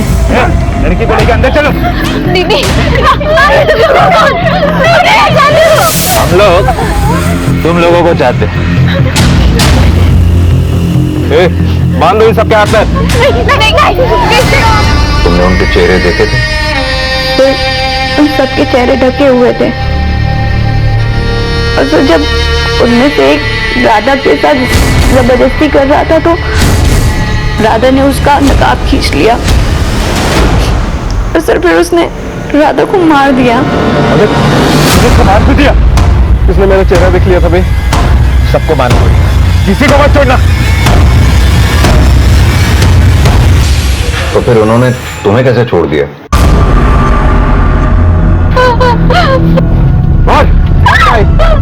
इसको नहीं। क्या बोला? ये मुझे पसंद है। पागल हो गया क्या? अगर ये जिंदा रहेगी ना तुझे अंदर करवा देगी, समझो? भाई बात की बातें देखी जाएगी, मगर ये मुझे पसंद है। भाई घर में बांध के रखना, मैं भी आऊंगा कभी कभी।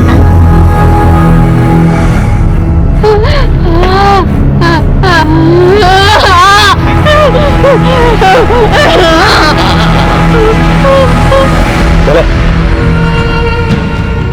उसने तुम्हें कहाँ छुपा रखा था? छितौना की कोठरी में छिपाया था। एक बात बताओ, वो गुंडे किसी का नाम ले रहे थे? जैसे बिंदा ठाकुर, श्रीकांत, सिद्धार्थ? नहीं सर। अच्छा, जिसने तुम्हें कोठरी में बांध के रखा था उसका स्केच बनवा सकती हो? हाँ सर। और सर, मैंने उसे भी देखा था जिसने राधा को।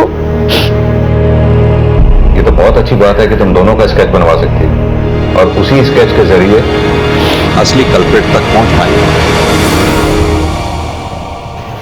अनुज, पूरे हादसे से तो यही लगता है वो जो कोई भी थे, संगीता ही टारगेट थी उनके लिए। वो संगीता की जिंदगी को नुकसान पहुंचाना चाहती थी। बाकी लड़कियां इसलिए मारी गई क्योंकि उन्होंने उनमें से किसी एक गुंडे का चेहरा देख लिया था। ऐसा कौन हो सकता है जो संगीता की जिंदगी लेना चाहता? कुल मिलाकर ये पूरा हादसा संगीता की जिंदगी से जुड़ा हुआ है। निशा, क्या कभी संगीता ने अपनी जिंदगी के बारे में तुमसे कुछ कहा था? नहीं सर, पर सर दीदी 1 महीने से बहुत खुश थी। कह रही थी कि उन्हें उनका प्यार मिल गया है। प्यार? संगीता ने किसी का नाम बताया? निशा के पुलिस को दिए बयान के बाद इतना साफ हो गया था कि अपराधियों का मकसद संगीता को ही टारगेट करना था और उसी के आधार पर पुलिस ने अपनी सूझबूझ से इस केस के सिरे को पकड़ लिया। उनकी मुहिम इतनी खुफिया थी कि खुद उनके मातहत काम करने वालों को भी इसकी कोई भनक नहीं थी, लेकिन अब उनकी मेहनत का फल मिलने का वक्त आ गया।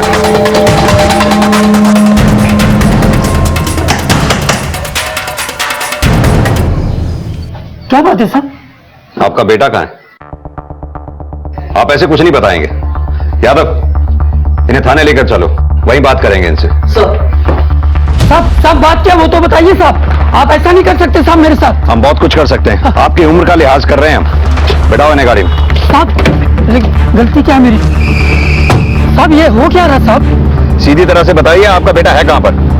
अब ये मत कहिएगा कि बेटा मर चुका है। साहब मुझे कुछ समझ में नहीं आ रहा साहब। आप बस इतना समझ लीजिए कि जब पुलिस आपके पास पहुंच सकती है तो थोड़ी मेहनत करने पे आपके बेटे के पास भी पहुंच सकती है। बेहतर होगा हमारा काम आसान कर दें।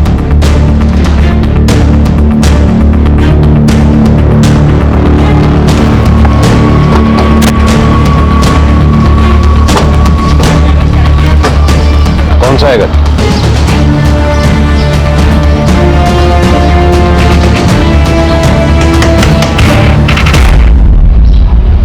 आपके पति घर पे हैं? हाँ।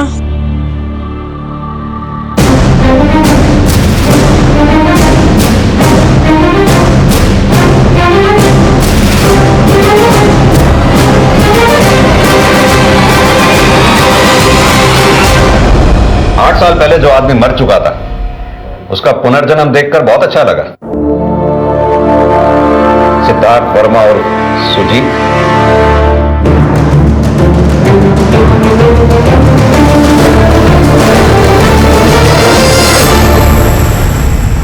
सर आपको जरूर कोई गलतफहमी हुई है। यादव सर, जरा लेकर आओ उन्हें।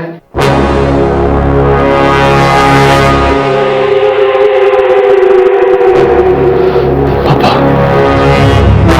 अनुज, आप समझे निशा ने क्या कहा था? दीदी ने बस इतना कहा कि उन्हें उनका पहला प्यार मिल गया। यह है संगीता का पहला प्यार।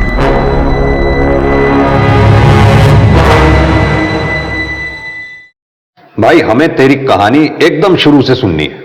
तू 8 साल पहले मर गया था ना, फिर दोबारा जिंदा कैसे हो गया? सर, हम और संगीता 8 साल पहले एक दूसरे से बेहद प्यार करते थे, लेकिन हमारी बिरादरियां अलग थी। उसके घर वाले नहीं माने, तो एक दिन हम दोनों घर से भाग गए और हमने मंदिर में शादी भी कर ली थी। लेकिन उस वक्त संगीता नाबालिग थी, तो उसकी किडनैपिंग का केस हम पर लग गया और उसके बिरादरी वालों से भी हमारी जान को खतरा था। तो हमारे पापा ने हमारी जान और हमारा फ्यूचर दोनों बचाने के लिए हमें यहां से भगा दिया और एक रोड एक्सीडेंट में कुचली हुई लावारिस लाश को हमारी लाश बताकर हमें कानून और उन लोगों से बचा लिया था। और मैंने उस लावारिस डेड बॉडी पे सेम अपने जैसा टैटू भी बना दिया था। तो तूने संगीता और एनजीओ की बाकी लड़कियों की हत्या और बलात्कार क्यों करवाया? सर, हम तो अपनी दूसरी जिंदगी में बेहद खुश थे। सर, हमने तो शादी भी कर ली थी, बैंक में अच्छी नौकरी भी लग गई थी। लेकिन फिर जब हमारा ट्रांसफर दिल्ली से यहाँ बनारस होने लगा तो अपना चेहरा छुपाने के लिए हमने दाढ़ी मूंछ रखना शुरू कर दिया ताकि कोई हमें पहचान न सके।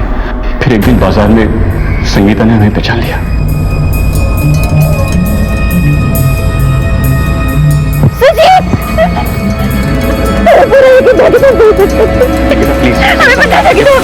थोड़ा धीरे बोलो प्लीज, हम सबर में जानते हैं। लेकिन वो चुप ही नहीं हो रही थी, तो उसे लेकर मैं अपने दोस्त के यहाँ चला। तुम्हारी मौत की खबर के बाद हम जिंदगी से हार गए थे। मेरे माँ बाप ने जहाँ मेरी शादी करवाई, मैंने उसी को अपनी किस्मत मान ली। लेकिन अब ऐसा नहीं होगा। अब हम तुम्हारे साथ ही रहेंगे, उस घर में वापस नहीं जाएंगे। और वैसे भी हमारी शादी तो आज से 8 साल पहले ही हो चुकी थी ना। संगीता, वो हमारा बचपना था, लेकिन अब हालात बदल गए हैं ना। जब हम नहीं बदले, तुम नहीं बदले, तो हालात कैसे बदल गए? वो अब हमसे रोज मिलने की जिद करने लगी और रोज रोज तो किसी दोस्त के यहाँ पर नहीं मिल सकते थे, इसलिए हमने एक कमरा किराए पे ले लिया। संगीता ने अपने पति श्रीकांत के नाम से एग्रीमेंट बनवा लिया था, लेकिन फिर वो हमसे शादी की जिद करने लगी। तो तूने उसे बताया क्यों नहीं कि तू शादीशुदा है? बताया था सर, लेकिन उसे कोई फर्क ही नहीं पड़ा। हम एक काम करते हैं, हम हमारे पति से तलाक ले लेते हैं और आप अपनी पत्नी से तलाक ले लीजिए। फिर हम दोनों साथ में कहीं दूर जाकर घर बसाएंगे।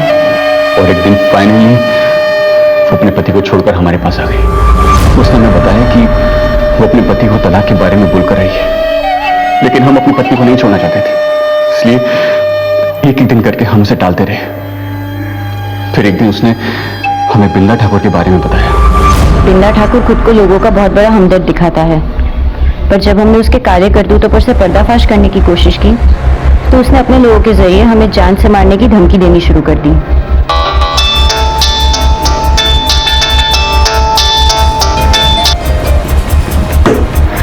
किसका फोन था? किसी का नहीं। तो मेरी बीवी का फोन था ना? तुमने उसे अब तक हमारे बारे में नहीं बताया। एक काम करते हैं, हम उसे बता देते हैं। उस दिन हम सच में बहुत डर गए।